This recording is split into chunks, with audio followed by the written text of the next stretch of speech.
Good morning વિદ્યાર્થી મિત્રો. ધોરણ 10 પાઠ 8 સજીવો કેવી રીતે પ્રજનન કરે છે. તો અત્યાર સુધી આપણે અલિંગી પ્રજનન, એમાં 6 જે પ્રકારો પડતા હતા, અવખંડન, પુનર્જનન, એ બધા જ પ્રકારો આપણે જોયા.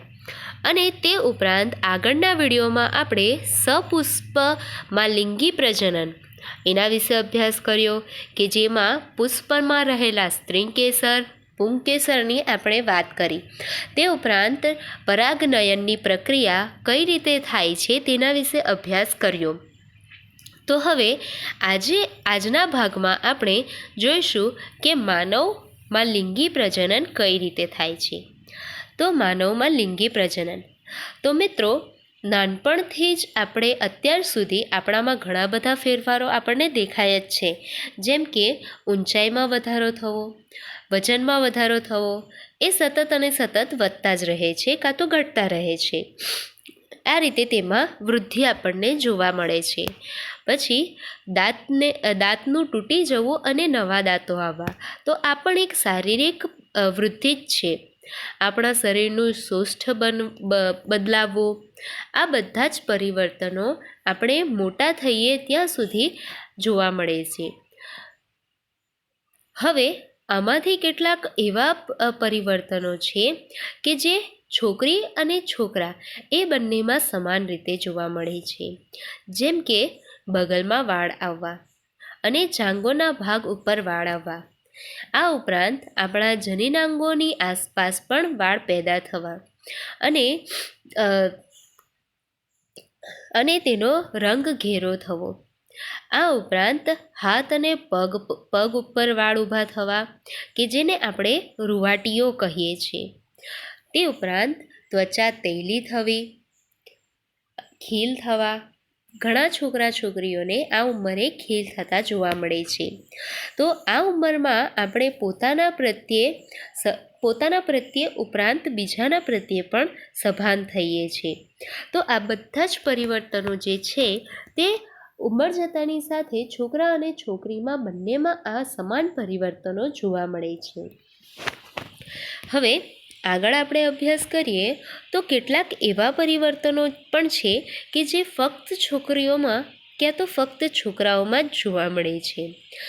જેમ કે છોકરીઓના સ્તનના કદ અને આકારમાં વધારો થવો, તેમજ સ્તનાગ્રહનો રંગ ઘેરો થવો.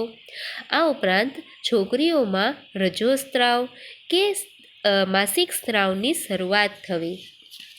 તો આ બધા જ ફેરફારો છોકરીઓમાં જોવા મળે છે.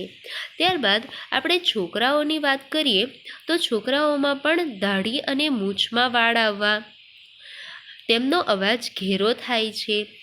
એટલે ઉંમર જતાની સાથે છોકરાઓનો અવાજ ઘેરો થાય છે, જ્યારે છોકરીઓનો અવાજ મધુર થાય છે.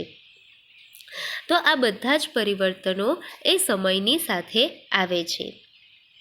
આ બધા જ પરિવર્તનોને લાવતા ઘણા મહિનાઓ પણ નીકળી જાય છે, ક્યાં તો કેટલાક વર્ષો પણ જતા રહે છે. આ જે પરિવર્તનો છે તે બધા સાથે જે લેખિત ઉંમર છે તેની સાથે સંકળાયેલા નથી. તે કોઈકમાં જલ્દી પણ હોઈ શકે છે અને કોઈકમાં ધીમા પણ હોઈ શકે છે. આમ એ દરેક વ્યક્તિ માટે આ પરિવર્તન ઝડપી પણ અલગ અલગ હોય છે. કોઈ પણ વ્યક્તિમાં આ પરિવર્તન ઝડપથી આવે છે તો કોઈક વ્યક્તિમાં આ પરિવર્તન ખૂબ જ ધીમા આવે છે. આ પરિવર્તનના કારણે તેમના નાક નકશામાં પણ બદલાવ થાય છે. એટલે જેમ જેમ આપણે મોટા થઈએ છીએ તેમ તેમ આપણા ચહેરાનો રંગ, દેખાવ એ પણ બદલાય છે. આ ઉપરાંત વાળની વૃદ્ધિ પણ થાય છે. સ્તનોનું કદ વધવું, શિશ્નનું કદ વધવું, આકાર વધવો, આ પણ એ જ પરિવર્તનનો એક ભાગ છે. આ જે છે તે શરીરની લૈંગિક પરિપક્વતાને લીધે આ પ્રકારના ફેરફારો થાય છે. તો હવે આપણને પ્રશ્ન થાય કે આ ઉંમરે શરીર આવી લૈંગિક પરિપક્વતા શા માટે પ્રદર્શિત કરે છે. તો તો આજે આપણે એના વિશે જ જોઈશું કે એટલે કે શરીરમાં આવા ફેરફારો થાય છે તેની શું જરૂરિયાત પડે છે.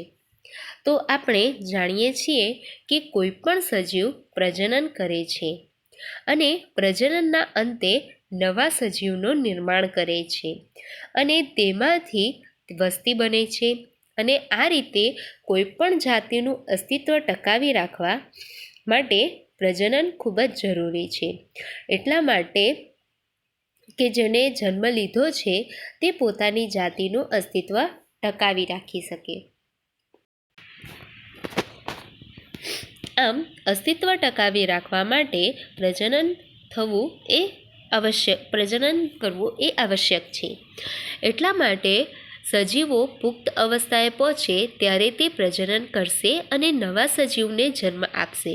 તેના માટે તેનું શરીર એ પરિપક્વતા અવસ્થાએ પહોંચવા માટે એની તૈયારી હોવી જોઈએ અને તેના માટે આવા પરિવર્તનો એ શરીરમાં ખૂબ જ જરૂરી છે.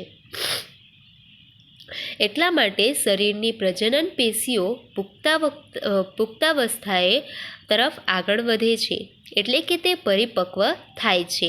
આ સમયગાળાને શરીરનો સામાન્ય વિકાસ ધીમો થઈ જાય છે અને જે પ્રજનન પેશીઓ છે તેનો વિકાસ ઝડપી થઈ જાય છે કારણ કે હવે નજીકના જ સમયમાં તેણે પ્રજનન કરવાની જરૂર પડશે.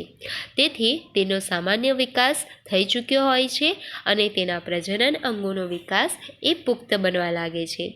આ જે સમયગાળો છે તેને યૌવનારંભ પણ કહેવામાં આવે છે અને આ સમયગાળો કોઈ પણ સજીવ માટે ખૂબ જ જરૂરી હોય છે કારણ કે આ સમયગાળામાં જ સજીવે પ્રજનન અંગો પરિપક્વ બનશે અને સફળતાપૂર્વક એ નવી સંતતિને જન્મ આપશે. તો આજના વિડીયોમાં આટલું જ. હવે આગળ આપણે માનવના જે પ્રજનન અંગો છે તેના વિશે અભ્યાસ કરશું.